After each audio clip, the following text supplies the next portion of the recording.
அனைவருக்கும் வணக்கம். நம்ம புதுசாக இருக்க யூடியூப் மேக்ஸ் ஓகே. பசங்களுக்கு மேக்ஸ்னால் இனி நீங்கள் கவலைப்பட வேண்டியதே இல்லை. இந்த பேசிக்லாம் தெரிஞ்சாவே பசங்க கண்டிப்பாக சும்மா கிளாஸ் போயிட்டு வந்தாவே ஈஸியாக 70, 80, 90 அப்படி எடுக்கலாம்.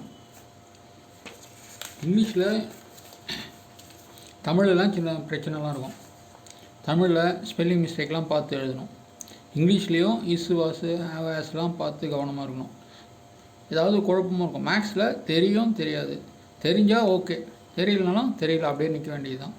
ஆனால் அப் டு 8th வரைக்கும், 6 to 8th வரைக்கும் இது எல்லாமே தெரிஞ்சால் அவன் கண்டிப்பாக ஈஸியாக 80 மார்க் எடுக்கிற பையனாக தான் இருக்கணும். ஃபஸ்ட்டு வேண்டியது ப்ளஸ் மைனஸ் சிம்பிள். இது நிறைய பசங்களுக்கு குழப்பமாக தான் இருக்குது. அப் டு 8th 9th வரைக்கும் கூட. அடுத்தது வேல்யூ கண்டுபிடிக்கிறது, சால்வ், எக்ஸோடைய வேல்யூ, ஒய்யோடைய வேல்யூ அதெல்லாம் கண்டுபிடிக்கிறது. அப்புறம் ஃப்ராக்ஷனில் நிறைய பேருக்கு இன்னும் எல்சிஎம் நல்லா தெரிய பசங்களும் கொஞ்சம் கம்மியாக தான் இருக்காங்க, தெரியாத பசங்க கொஞ்சம் கம்மியாக தான் இருக்காங்க. இதெல்லாம் தெரிஞ்சிட்டாவே அவன் கண்டிப்பாக 70 to 80 ஈஸியாக எடுத்துருவான். பேரண்ட்ஸு இந்த மேக்ஸ்ன்ற சப்ஜெக்டே மறந்துட்டு மீதி வேலையை பார்த்துட்டு இருக்கலாம். இது ஃபுல்லாக தெரியணுன்னா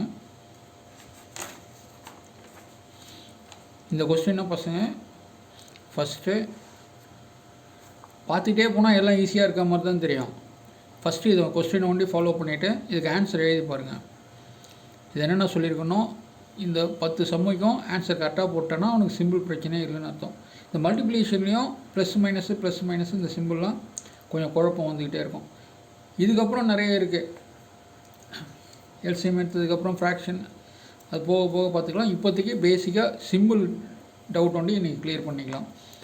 கொஸ்டின் வந்து இந்த 10 சமம் போடுங்க, இந்த 4 சமம் முதல்ல போட்டுக்கோங்க.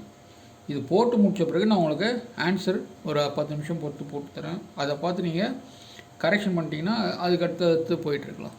Okay, thank you.